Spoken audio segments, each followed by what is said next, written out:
Hello, ladies and gentlemen. Welcome to part 2 of my story. I'm Larry Rosenberg, if you weren't here before, and 4 months ago I was diagnosed with cancer. With this presentation, Larry's Cancer Monologue, I shall share my ongoing story concerning healing my inner disharmony and regaining my wellness.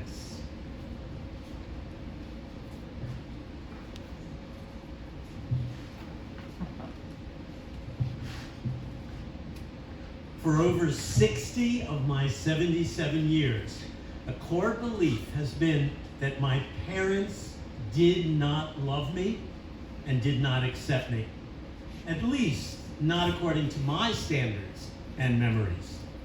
In psychotherapy, I tried countless times to remove this belief, but with little success. My ego's stubborn resistance kept me feeling unloved and not good enough. Then a new door opens. On a phone call with a friend who's a psychic medium in Florida, I asked her to look at my childhood relationship with my parents. She intuitively sees my late parents as translucent beings who are visiting her living room from the other side of the veil. Next, through her guided meditation, my parents appear in my living room, just 10 feet away from where I'm sitting. My father speaks these words that I've been waiting to hear a lifetime and to let inside of me.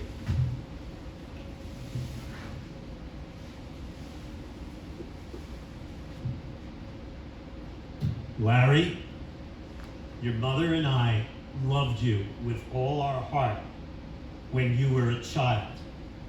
But back then, we didn't know how to say it or show it. We love you now beyond what words can express. My dear son, you should be extremely proud of what you've accomplished with your life. We are. The next morning, I realized a miracle had occurred.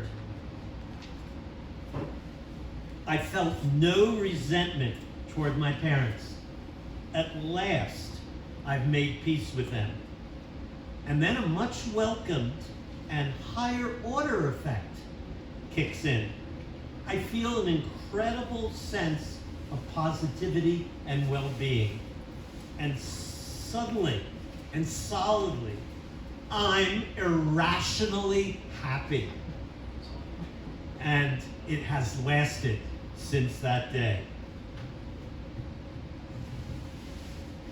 My angelic parents visit my living room from heaven above, showing me with real acceptance and unconditional love.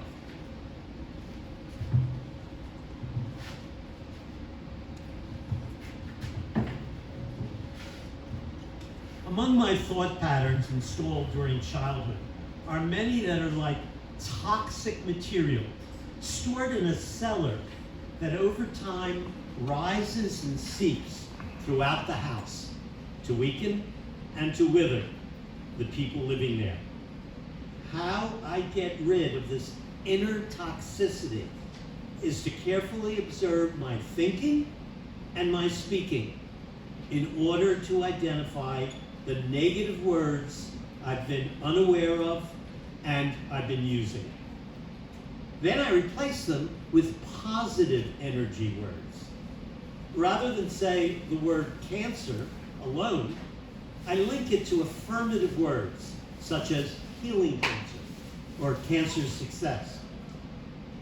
Instead of referring to the struggle and violence of fighting cancer, which that makes my mind and body the battlefield, I say cleansing cancer, purifying cancer. Regarding my beliefs related to health and happiness, I work to be sure they are stated in a strongly positive way. For I am the captain of my life's ship, the leader of my healing campaign. With humility and gratitude, I request higher power to bless my healing practitioners with wisdom, to infuse my healing process with power, to open my heart to vast love and joy, and create my post-cancer life to be full of harmony and service. Healing cancer is now my full-time job. However, I do take time to play and enjoy my cats, sunshine, cooking, gardening, writing, humor, and music. Rather than simply survive a cancer ordeal, I am determined to thrive as a spiritual being, cherishing an awesome human experience. I'm extremely delighted, as I acutely sense and honestly say, because of cancer, my life is unfolding in a magnificent way.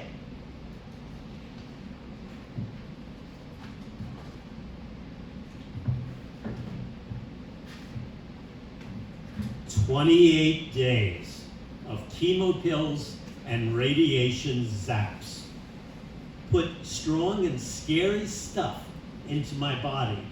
They both are toxic substances, but they result in some positive side effects, like the shrinking of the tumor, and some negative ones, and I'm too polite to describe what they are. I base this viewpoint on two of my spiritual beliefs, supported by quantum physics research. First, I believe everything in the universe, even solid-looking matter, is essentially energy. I often meditate on the following anonymous quote: "There is only God. All else is an illusion." This perspective gives me genuine hope that my cancer physical presence is not my ultimate reality. Second, the divinity within me has unlimited power as to my reality taking shape and showing up. So I believe in the possibility of miracles. For healing cancer, it's very useful to create a spiritual prayer. I expect health benefits with little concern I'm losing my hair.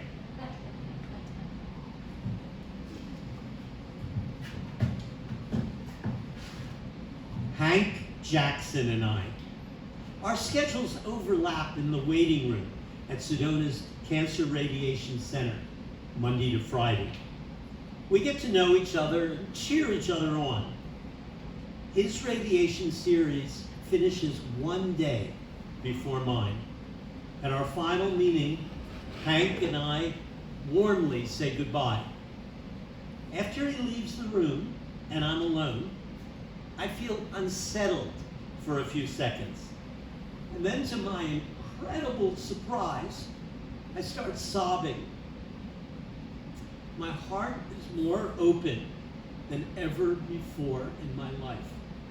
Hank and I have shared kindness, caring, support. We have become close, just like brothers. Next comes an epiphany, even more startling. Feeling and expressing an open and loving heart is how I want to live the rest of my life, every day.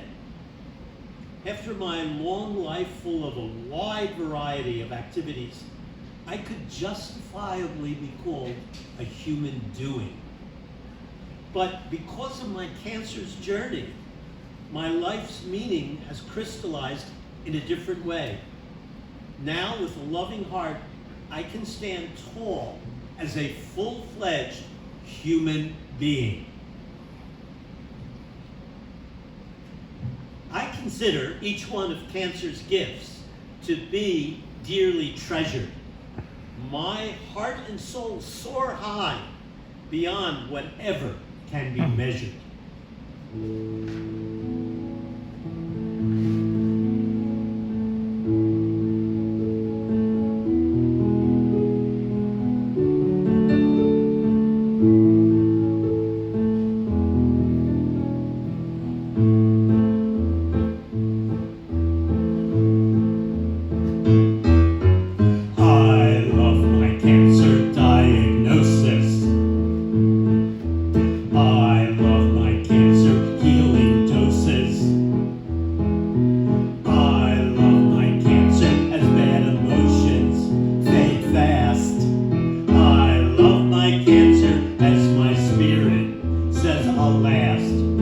I